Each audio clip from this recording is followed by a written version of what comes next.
Welcome to the Slop Temple. We pray this video helps. You start by ensuring the phone has at least 20% charge and you've backed up contacts and photos. This protects data if you need deeper resets. Once done, power off the Nokia fully using the hold power option.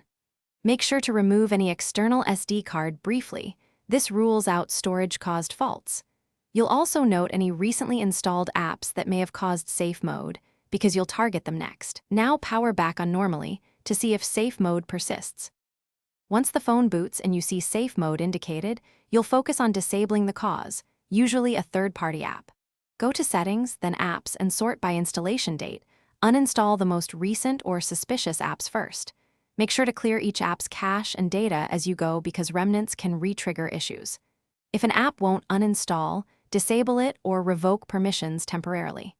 After removing candidates, restart the device normally to check whether safe mode is cleared. If safe mode still remains, you'll escalate carefully.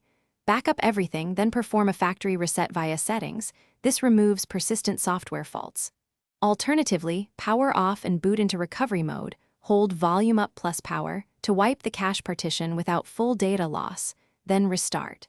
Make sure to reset the SIM and SD card before retesting.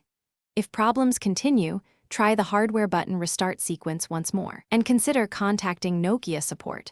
A final tip: safe mode after resets usually indicates hardware or firmware faults. Thanks for watching.